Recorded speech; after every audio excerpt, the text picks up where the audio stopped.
दोस्तों 17 अगस्त के दिन चंद्रयान 3 ने ऐसा काम किया है जिसने करोड़ों भारतीयों का दिल खुश कर दिया है। 17 अगस्त के दिन चंद्रयान चांद की सतह से 100 किलोमीटर दूर था। प्लान के मुताबिक वैज्ञानिकों ने इसे चांद के नजदीक तो पहुंचा दिया था। इसका अगला पड़ाव ये था कि उसे अपने लैंडर को मॉड्यूल वाले हिस्से से अलग करना था। ये करना इतना भी आसान नहीं होता है और अलग इसलिए करना होता है क्योंकि प्रोपल्शन मॉड्यूल का काम चांद के चारों ओर चक्कर लगाते हुए चंद्रयान 3 के लैंडर से संपर्क बनाए रखना है। दिन में करीब 1 बज रहे थे। चंद्रयान 3 काफी स्पीड के अंदर था। वैज्ञानिकों ने ऐसा बटन दबाया कि लैंडर वाला हिस्सा मॉड्यूल से अलग हो गया। इस सफलता के बाद वैज्ञानिकों की खुशी का तो ठिकाना ही नहीं रहा है। अब इससे आगे आखिर चंद्रयान कैसे आगे का सफर तय करेगा और मॉड्यूल यहाँ पर कितने टाइम तक काम करेगा, क्या ये आज ही उतरना स्टार्ट कर देगा, सब कुछ जानेंगे आज के इस वीडियो में। आप देख रहे हैं रहस्य टेलीविजन यूट्यूब चैनल। विज्ञान से जुड़े वीडियोज के लिए चैनल को सब्सक्राइब करें। वैसे तो दोस्तों चंद्रयान 3 को लॉन्च किए हुए 1 महीने से ज्यादा का समय हो गया है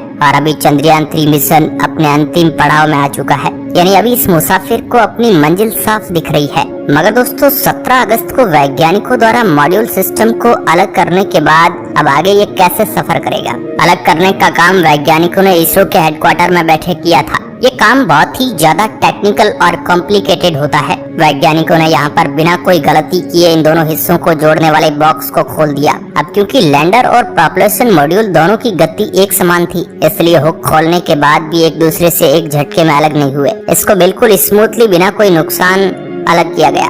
अंजाम देने के लिए वैज्ञानिकों ने लैंडर की स्पीड को थोड़ा सा बूस्ट किया। अब क्योंकि हुक खोले हुए थे इसलिए स्पीड बढ़ते ही लैंडर प्रोपल्शन मॉड्यूल को पीछे छोड़कर खुद आगे बढ़ गया और अब आगे का सफर लैंडर को खुद ही तय करना है। जब ये सफलतापूर्वक अलग हो गया तो इसरो के वैज्ञानिकों ने ट्वीट करके इसकी जानकारी भेजी। अब आपके दिमाग में सवाल आ रहा होगा कि इसका क्या काम रहेगा। तो इसरो के वैज्ञानिकों की माने तो प्रोपल्शन मॉड्यूल लगातार इसी धुरी पर घूमते हुए इसरो को पृथ्वी की कई अहम जानकारी आने वाले कई सालों तक देता रहेगा। ये पेलोड आने वाले कई सालों तक पृथ्वी के वायुमंडल का स्पेक्ट्रोस्कोपिक अध्ययन करने के लिए जानकारी भेजेगा। इसके अलावा पृथ्वी पर बादलों के बनने और उनकी दिशा की सटीक जानकारी भी प्रदान करेगा, चांद पर रहते हुए भी। इसरो की माने तो प्रोपल्शन मॉड्यूल से अलग होने की प्रक्रिया के बाद लैंडर को चंद्रमा की तरफ जाने वाले रास्ते में अभी की कक्षा से 90 डिग्री का टर्न एक लेना है। ये अहम है क्योंकि लैंडर की रफ्तार इस समय बहुत तेज है। टर्न लेने के बाद भी चुनौतियां खत्म नहीं होगी क्योंकि इसके बाद जब लैंडर चंद्रमा की सीमा में प्रवेश करेगा उस समय भी इसकी रफ्तार काफी ज्यादा होगी। ऐसे में वैज्ञानिक लैंडर की डी बूस्टिंग करेंगे। अब आपके दिमाग में सवाल आ रहा होगा कि आखिर ये डी बूस्टिंग क्या होती है, क्या अभी भी ये अंतरिक्ष यान सीधा चांद की जमीन पर नहीं उतर सकता। इसरो के मुताबिक आने वाले 6 दिन लैंडिंग के लिए बहुत जरूरी है क्योंकि यहाँ लैंडर को कई अहम पड़ाव काफी तेजी के साथ पार करने हैं। लेकिन अब आगे का पड़ाव इसके लिए बहुत ज्यादा अहम है। जब लैंडर 90 डिग्री का टर्न लेने के बाद चांद की सतह की तरफ चलेगा, जब उसकी दूरी 30 किलोमीटर से कम रह जाएगी तो उसकी सॉफ्ट लैंडिंग के लिए उसकी रफ्तार कम करना बेहद जरूरी होगा। अगर वैज्ञानिक लैंडर की रफ्तार कम करने में सफल हो जाते हैं तो सॉफ्ट लैंडिंग आराम से हो जाएगी और यह मिशन सफल हो जाएगा। लैंडर के लैंड होने के बाद इसमें से रोवर निकलेगा और वह रोवर ही चंद्रमा की सतह पर अगले 10-15 दिनों तक कई अहम चीजों की जानकारी इसरो को भेजेगा।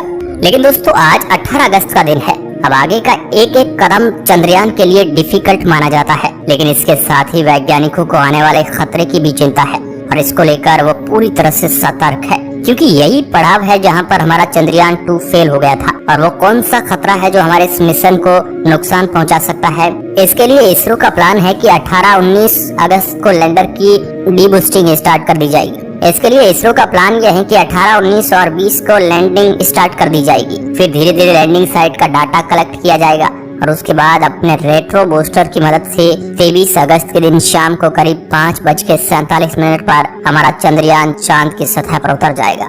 लेकिन ये मिशन का सबसे मुश्किल और पेचीदा फेज होने वाला है क्योंकि आपको याद दिला दे कि आज से 4 साल पहले हमारा चंद्रयान 2 इसी पड़ाव पर आकर क्रैश हो गया था और इसरो के पूर्व चीफ के सिवन प्रधानमंत्री के कंधे पर सिर रखकर इमोशनल होने का मंजर आज भी हमारे जहन में ताजा है। तो अब सवाल ये उठता है कि चंद्रयान 3 का हाल चंद्रयान 2 जैसा ना हो, इसके लिए वैज्ञानिकों ने क्या तैयारियां और क्या बदलाव किए हैं। लेकिन इसका जवाब जानने से पहले चलिए हम आपको बताते हैं कि चंद्रयान 2 आखिर क्रैश क्यों हुआ था। दोस्तों चंद्रयान 2 भी चंद्रयान 3 की तरह अपने प्रोपल्शन मॉड्यूल से अलग होकर डी ऑर्बिटिंग स्टार्ट करने तक बिल्कुल सही तरीके से काम कर रहा था। किसी को भी इसके क्रैश होने की रत्ती भर उम्मीद नहीं थी, लेकिन हुआ यह कि लैंडर के ऑनबोर्ड गाइडेंस सिस्टम ने अल्टीट्यूड का ओवर एस्टिमेशन कर दिया था। यानी लैंडर असल में जिस ऊंचाई पर था, लेकिन चंद्रयान 2 के सिस्टम को लगा कि वो उससे कहीं ज्यादा ऊपर है। अब इससे हुआ ये कि कंप्यूटर सिस्टम के नीचे की जाने की जो गति थी, जितनी जरूरी थी उतना वो कम नहीं कर पाया, क्योंकि उससे लगा कि लैंडर अभी काफी ऊंचाई पर है।